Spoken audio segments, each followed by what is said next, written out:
All right, we're in progress. So, ladies and gentlemen, welcome to your first lecture with me for the spring term of 2026. I'm real happy to be here. Um, Generally, the way that I'm going to handle these lectures is I'll remind you that the class is asynchronous, so it's not required that you be here. When the lecture is over, I will take the recording and embed it into the assignment so that you can watch it at your leisure. We'll be doing one of these a week, but I'm also opening up. I also will have one lecture or one office hour per week, so I think once you get into the pattern of seeing how I do this in the homepage, you'll see that lectures and office hours will be roughly about the same time. I will tell you that on the February 9th, I have a dental appointment at 10:30, so I'll be adjusting some of that, but or I mean that's my time zone. It'll be 1:30 your time. So without further, and then at the end of the lecture, what I will do is I'll go into the assignment so that I share with you exactly what I'm looking for with each assignment. So that'll be the process. Most of the lectures are going to be like 35, 40 minutes with a mixture of PowerPoint and some talking, et cetera, et cetera. So they won't be too long. So without further ado, let's go ahead and I need to click these. If you see me not click these, holler at me because these have to be clicked so that you can hear the video clips. All right, so where are we? We are, I think this lecture said I was covering Mesopotamia and ancient Egypt, but I always include prehistory with this one because it used to be a part of our original textbook. So let's take a look at the origins of humans on our first video. Millions of years before industry, agriculture, and civilization, the world stage was set for one creature's unprecedented rise.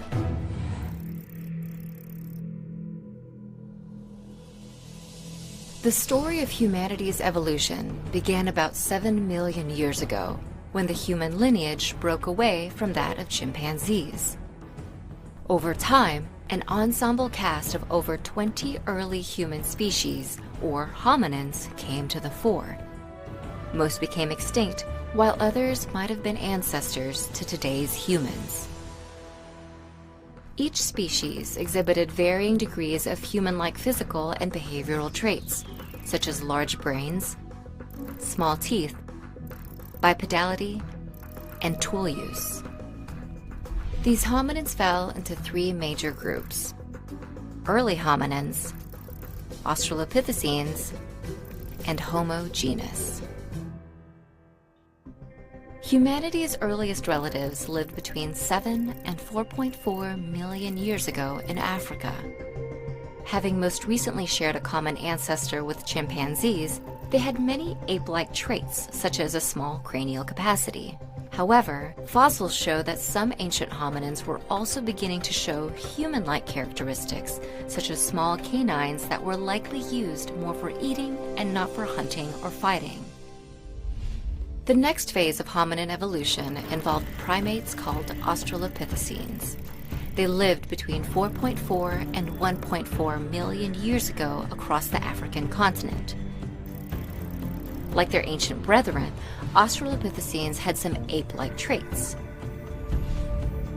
However, changes in the skull, spine, and legs indicate a notable shift toward a very human-like trait: consistent bipedal locomotion. The third and current phase of human evolution involves members of the genus Homo. The earliest Homo species likely date to more than 2 million years ago, making them a contemporary of some Australopithecines. But unlike earlier hominins, who exhibited a mosaic of ape and human-like traits, Homo species were becoming distinctly more human. Their cranial capacity was growing larger than any other hominins. They developed sophisticated stone tool technology, and they became the first to control fire. These physical and behavioral adaptations, along with advancements in technology, allowed some Homo species to be the first to migrate out of Africa and explore the rest of the world. While a cast of over 20 hominin species have walked this earth, only one remains. Homo sapiens, shaped by millions of years of evolution, embarked on a journey of exploration and industry its ancestors could have only dreamed. The big question is, where are we going? Whenever I can, I will latch on to these National Geographic clips because they are short and they provide a lot of information. So I enjoy these. So let's take them. Now we're going to jump forward in time to about 15,000 years ago to cave art in Europe. We're From still about talking ancient 18,000 times. until 10,000 BC, long before Stonehenge and the pyramids, back when mammoths and saber-toothed cats still roamed the earth, prehistoric people painted deep inside caves in this part of Europe. These weren't just crude doodles, but huge and sophisticated projects, executed by artists and supported by an impressive culture, the Magdalenians. The region's limestone cliffs, honeycombed with painted caves, are unique on this planet. Tourists gather nearby at Lascaux, home of the region's and the world's most famous cave paintings.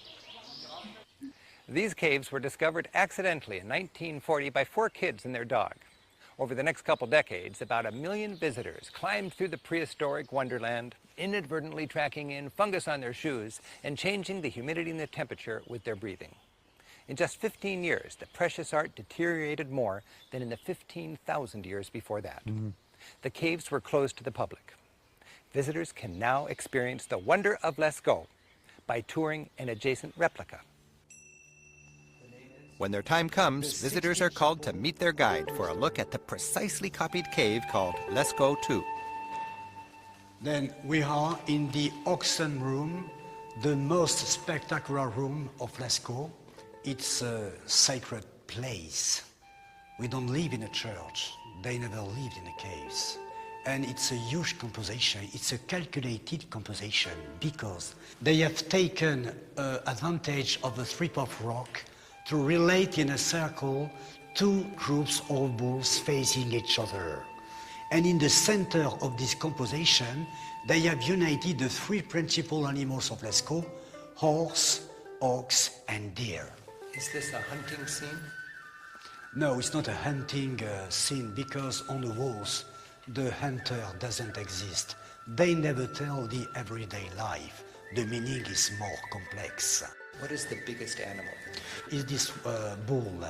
Is the largest painting in the cave art, 16 feet from the top of the horn to the tip of the tail.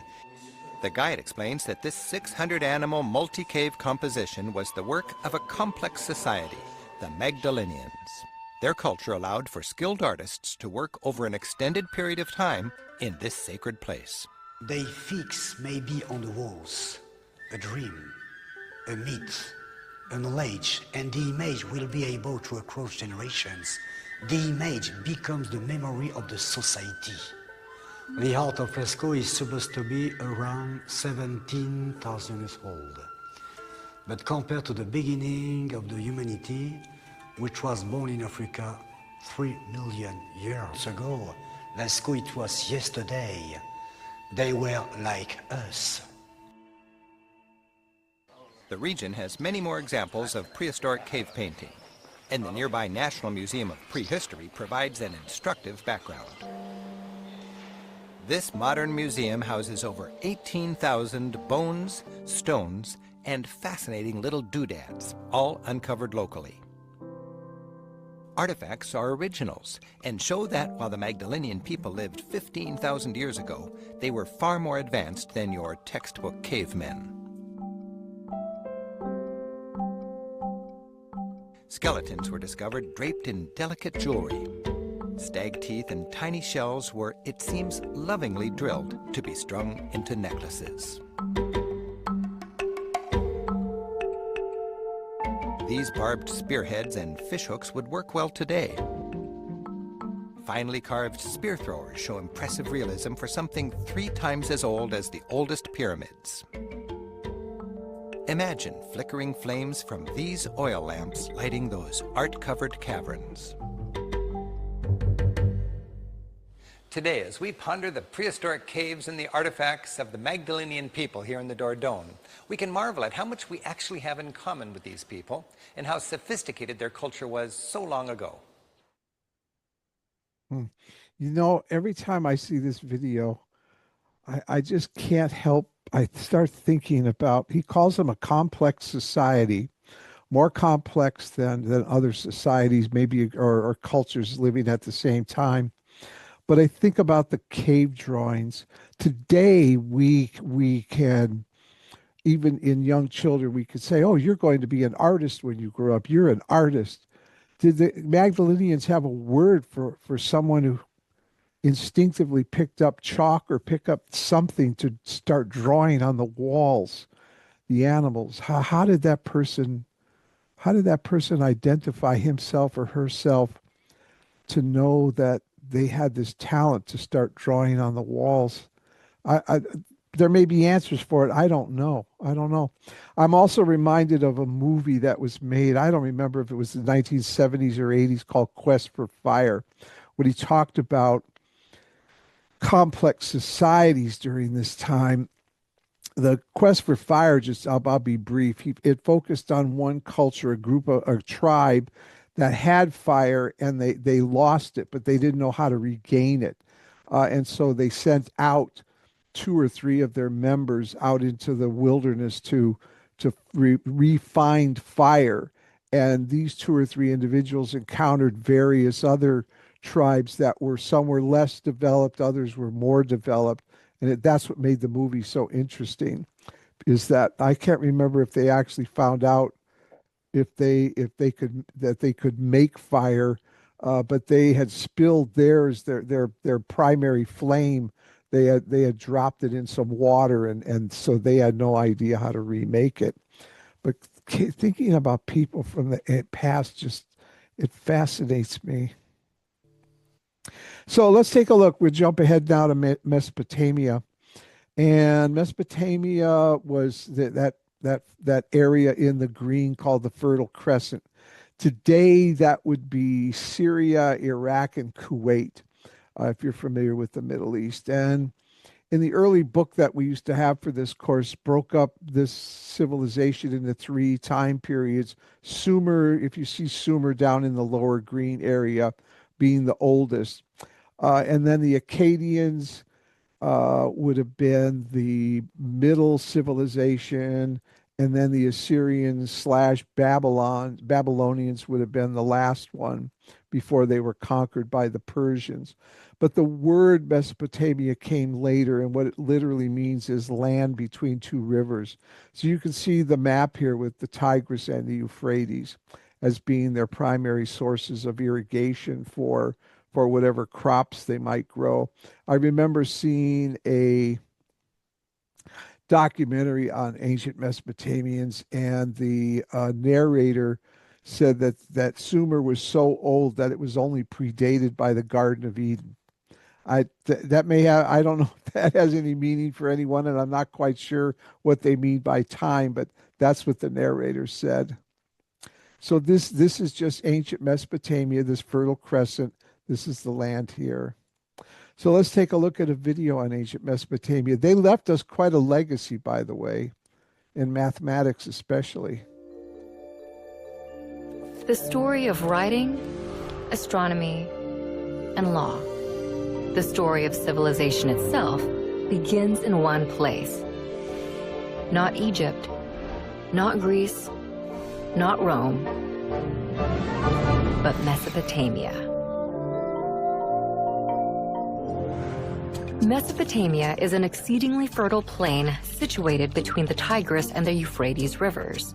For 5 millennia, this small strip of land situated in what is today Iraq, Kuwait, and Syria fostered innovations that would change the world forever. Inhabited for nearly 12,000 years, Mesopotamia's stable climate, rich soil, and steady supply of fresh water made it ideal for agriculture to develop and thrive. About 6,000 years ago, seemingly overnight, some of these agricultural settlements blossomed into some of the world's first cities. In the period between 4000 and 3100 BC, Mesopotamia was dotted with a constellation of competing city-states. At one point, they were unified under the Akkadian Empire and then broke apart, forming the empires of Assyria and Babylon. Despite near constant warfare, innovation and development thrived in ancient Mesopotamia. They built on a monumental scale, from palaces to ziggurats. Mammoth temples served as ritual locations to commune with the gods. They also developed advanced mathematics, including a base 60 system that created a 60-second minute, a 60-minute hour, and a 360-degree circular angle. The Babylonians used their sophisticated system of mathematics to map and study the sky. They divided one Earth year into 12 periods. Each was named after the most prominent constellations in the heavens, a tradition later adopted by the Greeks to create the zodiac. They also divided the week into 7 days, naming each after their 7 gods embodied by the 7 observable planets in the sky. But perhaps the most impactful innovation to come out of Mesopotamia is literacy. What began as simple pictures scrawled onto wet clay to keep track of goods and wealth developed into a sophisticated writing system by the year 3200 BC. This writing system would come to be called cuneiform in modern times and proved so flexible that, over the span of 3,000 years, it would be adapted for over a dozen different major languages and countless uses, including recording the law of the Babylonian king Hammurabi, which formed the basis of a standardized justice system. But Mesopotamia's success became its undoing. Babylon, in particular, proved too rich a state to resist outside envy. In 539 BC, the Persian king Cyrus conquered Babylon and sealed his control over the entirety of Mesopotamia. For centuries, this area became a territory of foreign empires. Eventually, Mesopotamia would fade, like its kings, into the mist of history, and its cities would sink beneath the sands of Iraq. But its ideas would prevail in literacy, law, math, astronomy, and the gift of civilization itself. Again, another fascinating culture. I'll keep some of my comments here for other slides. So cuneiform writing, yes, you can see our Arabic alphabet underneath each one of the symbols for in the cuneiform style.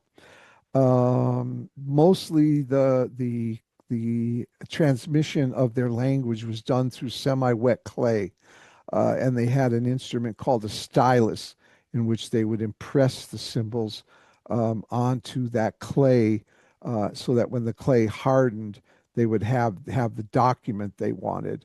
I'm not sure if I cover it in another slide, but mostly the cuneiform was used for business and education transactions. Not everyone was educated as we are today. Education was restricted to certain individuals, certain families, and business people, those who were responsible for the communication between the people and the gods, and of course those in the hierarchy, the royalty, all needed to know this language so they could communicate with each other. And there was one piece of fiction literature that's been discovered. It's called the Epic of Gilgamesh, and it's the story of a king called Gilgamesh, and his adventures, and how he started out as a very cruel king, but then through some adventures that were tossed his way or put up as obstacles, he fell into what I call a come to realize situation in his life, where he finally started treating the people of his kingdom in a decent way. But in the Epic of Gilgamesh, there is a flood scene, a flood story that's very, very similar to the one that we know in the Bible from the Old Testament. And so my curiosity has always been, did the Bible, did the flood actually exist? And so it was documented more than once, like in the Epic of Gilgamesh, or and then in the Bible, or um, did the writer of that passage in the Bible pick it up from this fictional piece in ancient Mesopotamia? I don't know. I don't try and answer it. It's just that I was brought up first as a Roman Catholic and then later in the Protestant church. So I've had a lot of exposure to the biblical stories of the Old Testament. So these things just present a curiosity for me. What came first? And here we have the Code of Hammurabi, and I just explained that mostly when the Mesopotamians transmitted their language, it was in that wet clay. Here it's hard to see it here, but this is a 7 foot tall. This rock is called steel, and at the top, what you see is King Hammurabi receiving this law code.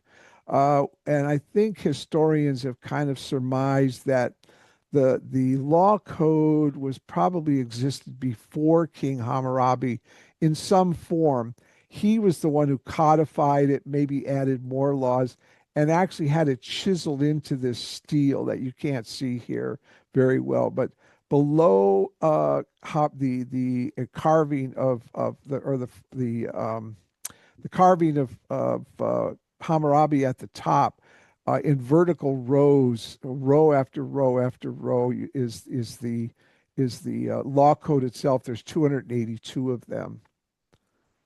Here it is. Here, can you imagine the time it took to carve into that stone each one of these symbols, cuneiform, outlining the particular law that it was meant to? That's, to me, is amazing. So let's take a look at the Code of Hammurabi in video.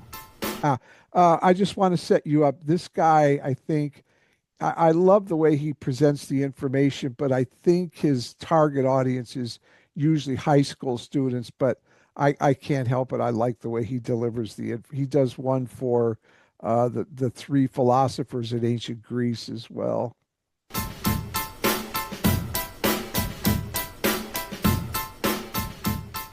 Hey guys, welcome to Hip Hughes History. We're doing a world history quickie for you guys out there. How about that? The Code of Hammurabi. It's going to be on the exam. So whether you're a kid in high school or you're a lifelong learner or cray-cray on the internet, let's go get them done right now.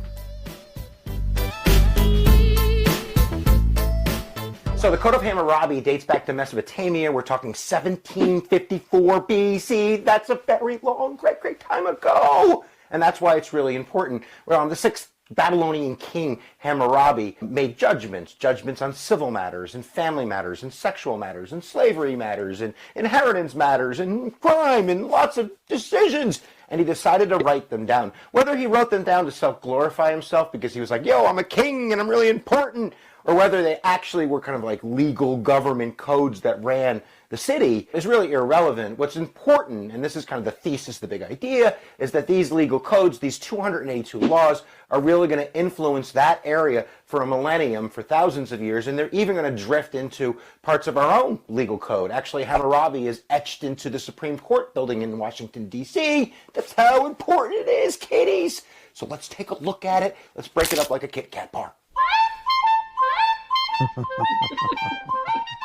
Okay. So really, I just want to talk a little bit about generalities. You've all heard kind of the, an eye for an eye. But if you actually read that, and that's code 196, let's go to the tape. If a man destroy the eye of another man, they shall destroy his eye. If one break a man's bone, they shall break his bone. If one destroy the eye of a freeman, or break the bone of a freeman, he shall pay 1 mandra of silver. If one destroy the eye of a man's slave, or break a bone of a man's slave, he shall pay 1/2 his price. Ugh, that's not as cool as you thought it was. Yeah, it's definitely kind of like a caste system. Depending on who you steal from, or who you sleep, or who you kill, that's going to really determine punishment. And there's really kind of slaves and commoners, there's an upper class, and then there's royalty. And I'm telling you, if you look at royalty the wrong way, they're going to cut your nose off. But really, the majority of Hammurabi's code is actually kind of civil law, like property codes and liabilities. There's actually a minimum wage, a minimum wage. There's property rights in there and insurance concepts. And some of the most important concepts are probably in about a third of that document that relate to crime type of stuff. And we've, there's some gruesome stuff in there, man. There really is. But nevertheless, there's also stuff in there about like innocent till proven guilty, and that you have to provide evidence in a trial, and that you have to have witnesses in your favor. And of course, if you're lying, we're gonna drown you. But nevertheless, those are the concepts that bleed really into today. And there's a whole bunch of stuff about marriage and sex and divorce, and it gets a little bit creepy, to be honest with you. I don't want to talk about it. I'm feeling comfortable right now. But what I did was I chose my 3 most favoritists Hammurabi codes. Is that how you say that? Let's look at them.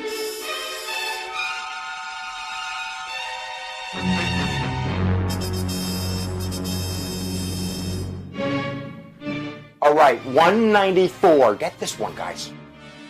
If a man has given his son to a wet nurse to suckle, and that son has died in the hands of the nurse, and the nurse, without consent of the child's father or mother, has nursed another child, they shall prosecute her, because she has nursed another child without consent of the father or mother. Her breast shall be cut off. I'm telling you, it gets really gruesome, and it also gets a little bit weird, like number 209, and I'm going to throw in 210. If a man has struck a free woman with child and has caused her to miscarry, he shall pay 10 shekels for her miscarriage. If that woman die, his daughter shall be killed. Yeah, oh my goodness, his daughter wasn't even there. And then here's the last one. Maybe this one's my favorite. If a woman has hated her husband and has said, "You shall not possess me," her past shall be inquired into as to what she lacks. If she has been discreet and has no vice, and her husband has gone out and has greedily belittled her, that woman has no blame. She shall take her marriage portion and go off to her father's house. If she has not been discreet, has gone out, ruined her house, belittled her husband, she shall be drowned. That's pretty gangster. Yeah, you could take a look at it. I put a link down below. Some of them are pretty funny, but they're definitely really, really important. Not for their gruesomeness, but really for setting kind of that concept of this is what a government does, this is law and order, these are the rules. That's really important. All right, guys, make sure you subscribe to Hip Use History. So we know already, he's already admitted that the laws were kind of unfair. You saw that in the first one, that if people of equal status, if he put out the eye or break the bone of a man of equal status, then his eye and bone will be broken. That's where the eye for the eye and the tooth for a tooth comes from.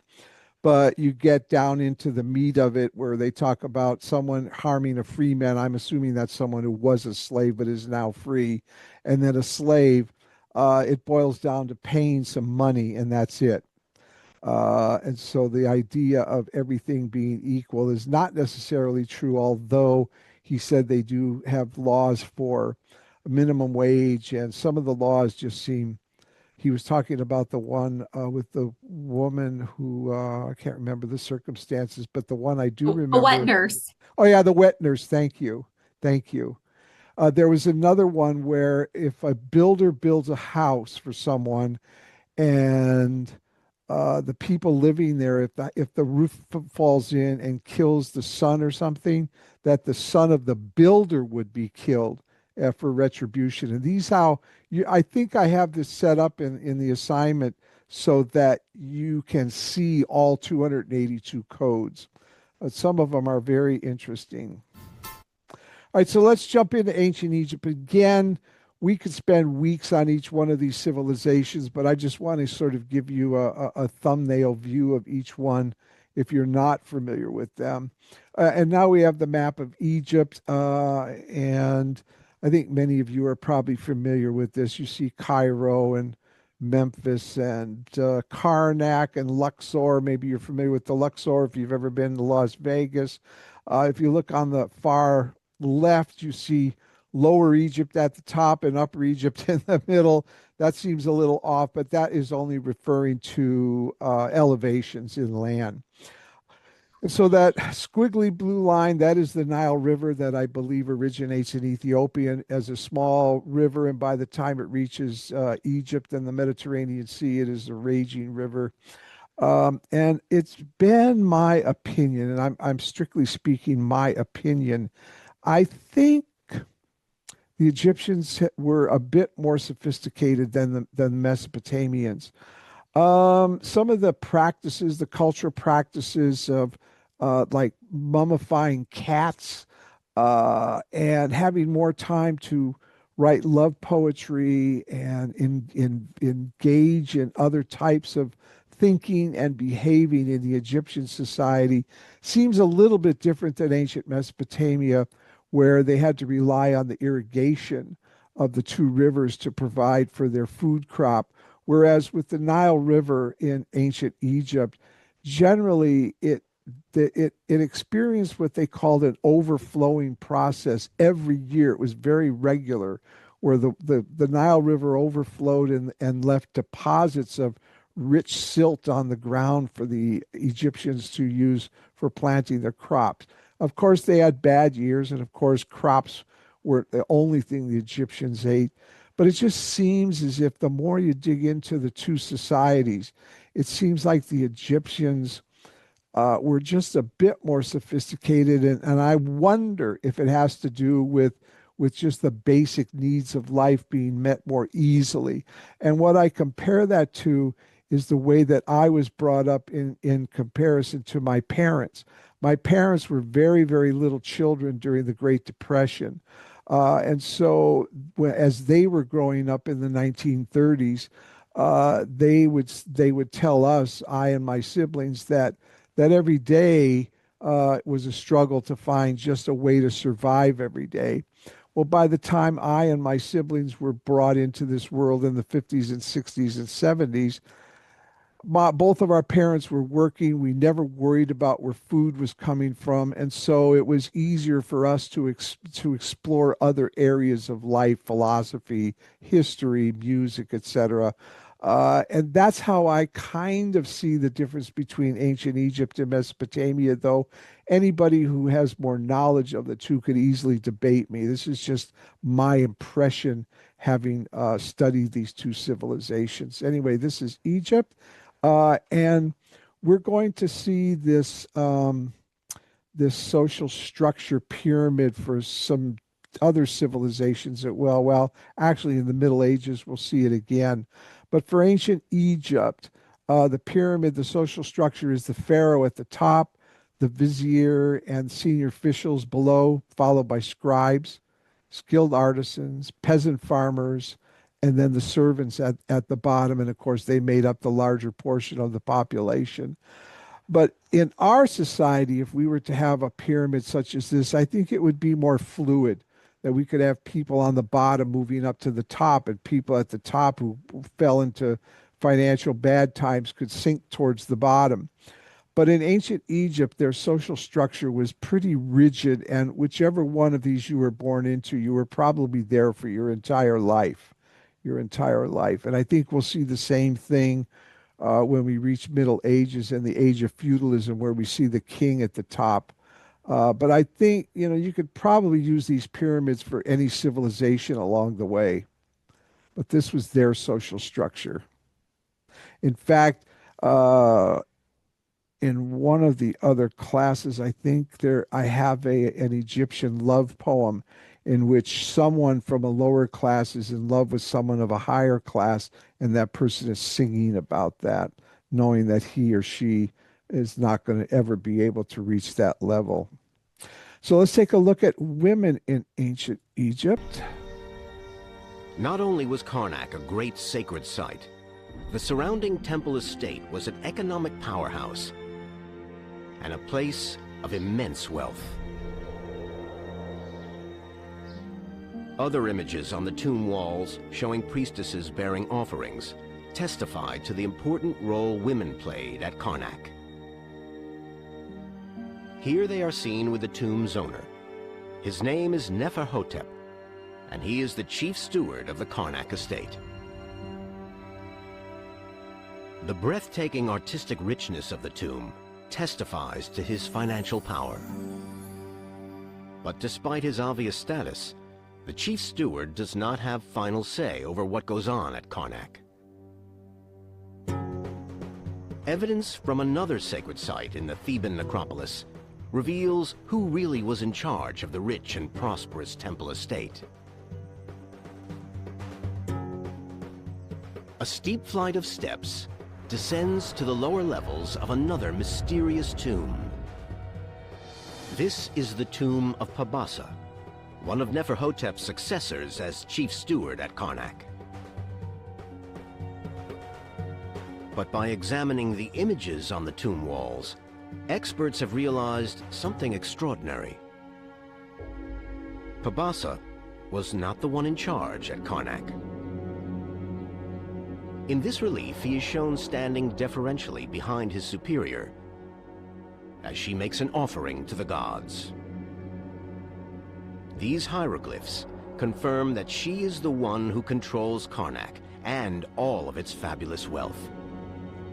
She holds one of the most important positions in all of Egypt, a title known as God's Wife of Amun. Egyptologist Dr. Mariam Ayad has spent several years researching the forgotten story of these elite women who served Amun at his great temple. They were more than priestesses. They were considered nothing less than the wives of the god Amun. In many respects, the god's wife of Amun was at the top of the Amun clergy at Karnak. They have a huge religious significance.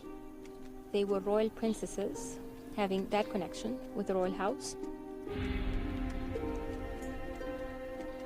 I think the best analogy to really understand the economic and religious status of the god's wife of Amun is to think in terms of a medieval pope and the kind of temporal wealth he controlled as well as the religious authority he enjoyed. Yeah, I think, as I was growing up, I don't remember much of Egyptian women being discussed. It was always the men. But then in later life, I discovered that there were quite a few female pharaohs. Two of them, the one we know of, most of us know, is Cleopatra. She was the one she was the last pharaoh of Egypt before the Romans conquered Egypt. But there was also another one, Hatshepsut. She sort of came to the role circuitously through deaths in the family and her position in the family. And she turned out to be very, very intelligent, clever, and industrious woman who really did a lot for her time in history for the Egyptian people. But her brother hated her so much that when she died, he tried to erase her from history. Unfortunately, he did not. And I know that there were other female pharaohs, and I'm not sure if it's part of your assignment, but it is. You'll be able to do some research on some of those other women and what they achieved. So we have this is considered one of the most important battles of history because it was the first supposedly ever recorded. The Battle of Kadesh simply was won between the Egyptians of Ramesses II and the Hittites under a king Muwatalli. And it happened in the city of Kadesh, which I think today is roughly in Syria. It's a port city. This one happened roughly around 1274 BCE. There is a 20-minute video on this that you can, if you're interested in war and battles, etc., you can find this. It's too long to play here, but it's at YouTube. You just type in the Battle of Kadesh, and it's about a 20-minute video that discusses how each army moved into place. We're talking 40, 50,000 men on each side, and it took the Egyptians like a month or two to move from Egypt up to Syria, where the battle took place. And then it describes the narrator describes the different types of chariots each army used, the types of metals, the types of weapons, and then sort of a rough outlay of the battle itself. And even though that Ramesses, who had a tremendous ego like Napoleon, declared himself the decisive winner. He really wasn't. It was a draw. Both armies lost about the same number of men. They each had decisive battles, or I guess you could say battles during this war. And then they both receded back to their original countries. And later it was said that Ramesses took one of the daughters of the Hittite king for his wife. But the reason we know about the battle is because when Ramesses came back to Luxor, he had his scribes chisel into the walls of Luxor the elements of the battle and made himself the decisive winner. But this is the kind of thing Napoleon used to do. But it is an important battle if you're interested in military, just because it's recorded. All right. So this is the last slide, and this one interests me because he discusses Egyptian art. And many of us, at least when I was growing up, I used to think it was kind of cartoonish art. But what I discovered is that for all the dynasties, and there were probably 25 or 30 dynasties with maybe 300 Egyptian pharaohs over their span of their history.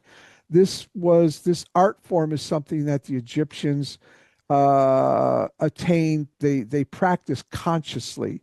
They even created an art canon so that everyone who was going to become an artist practiced the same type of art. It's a short video, but let's take a look at it. Distinctive images. It seems that rather than exaggerating parts of the body, Egyptian artists chose to show each part from its clearest angle. To understand exactly what that means, let's take the body parts one by one. Suppose they want to make a painting or a wall carving of me. Well, starting with the chest, they'd want to show that front on to emphasize its characteristic V shape. But my face would be seen more clearly in profile, like so. And to make the image less complicated, they'd want me to be two-dimensional. But it doesn't stop there. Even though my chest is being shown front on, my arms can still be put together if it shows more clearly what they're doing.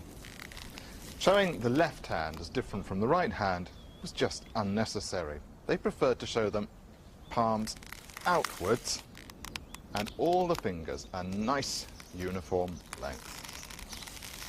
What's more, seen from straight on, legs and feet aren't very distinctive, so they'd be shown sideways too. Last but not least, my head. Because however clear my face might be in profile, my eyes would be seen from straight on. I think we can safely say that this is an unrealistic image of the body. Okay, that's it. Let's go take a look at the assignment. Again, this is just sort of a thumbnail view of these civilizations. Let's see. We want to go look at the. Oh, we don't need that link. I'm sorry. By the way, I'm practicing something new this term by putting your assignments in module form. I've never been really good with modules. Wait a minute. Yeah, that's the link just for the lectures. So what you're going to see, I'll repeat here. I will link these each week as we go, and I'll keep adding to it. I have up through spring break here, and then I'll try to add some more each week so that you have a full range of what we'll be covering as far as topics, your office hours, etc. In fact, this one here for the 9th, I'll be changing some of this because of that dental appointment I have. So let's do this. I want to save, and oops. Oh, it jumps like that. And then we'll go to assignments and see what we have for Mesopotamia. Yeah, prehistory. This is your assignment. I'll try to add these two as we go along. So eventually I'll have the lecture recording in here. Don't pay attention to this media. I have not yet found how to click this out. Apparently, when I add captions to the video, it changes the texture of it or the nature of it. And when I transfer like an assignment from one term to the next, I'm not able to click this out. So I'll have it down here somewhere below. So what I have for you is your assignment's going to be here. And this is what I'm asking you to do. There's four parts to this. The number one is examine, if you can't see this, I'll read it anyway. Examine the list of law codes codified by King Hammurabi. Watch the video on the codes, select two or three of interest to you, and craft a short essay, just a half page is fine, on whether or not the laws you have chosen would be applicable today and why or why not. So you'll see where I have the 282. Just pick one or two of interest to you. And when I say anytime I ask you to write a short essay, whether it's half page or full page, it's always double spaced, okay, in 12-point type. Number two, conduct a bit of online research and examine the ancient Egyptian art canon, that is, rules regarding how art should be depicted. So here's the fun part. Then attempt to draw yourself or a loved one in that form just to have fun with it. So you do not have to be an artist, just have fun with it. Just draw yourself in that funny Egyptian form that he shared with us. Or I've had students in the past draw their friends or their family or pets, anything, just to give you a sense of how the Egyptian art was handled. Number three is, since we cannot know for certain how people lived their daily lives in prehistoric times, here's another one. Create another short essay, half page is fine, depicting how someone might have spent his or her day. You are free to choose a man or woman, the name, the geographic location, etc. Simply detail how you think someone might have spent a typical day. You are free to conduct any online research you wish. So with this one, we heard something about the Magdalenians, and we heard something about prehistory going back millions of years.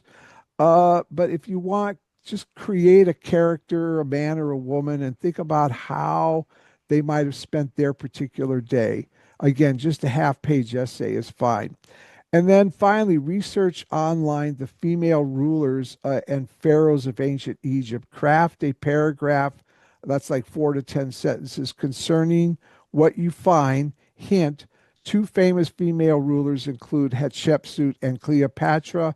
If you want to dig in and find another one, that would be fine too. And then you don't have to restate the statements here, the questions. You can just begin typing in Canvas and submit this as an assignment. If you want to create separate files for each one of these, that would be fine. And let's see, I think that's it for the assignment. The tools, since we don't have a textbook, the tools that I give you will be the recording itself. I have another here on prehistory. This is a separate one on prehistory, just to give you some background.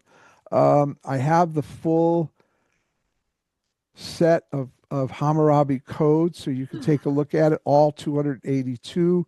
You can just scan this and find a couple that you might like. And then I have three other videos that should help you. Some of them are repeats, should help you with the questions and answers based, and then additionally, whatever you discover online on your own. And then this will be due, once we have the lecture, I always have the assignment due the following week. So this will be due by next Monday. So, ladies and gentlemen, that's it. Anne, I appreciate that you were here. If you have any questions, I'm all yours. Otherwise, you're free to go. And with my thanks, I'm glad you were here. Thank you. Okay, thank you, Anne. You're welcome. Come back next week. Mm-hmm. Okay, good. I'll let you log. I got to log out last. Ah.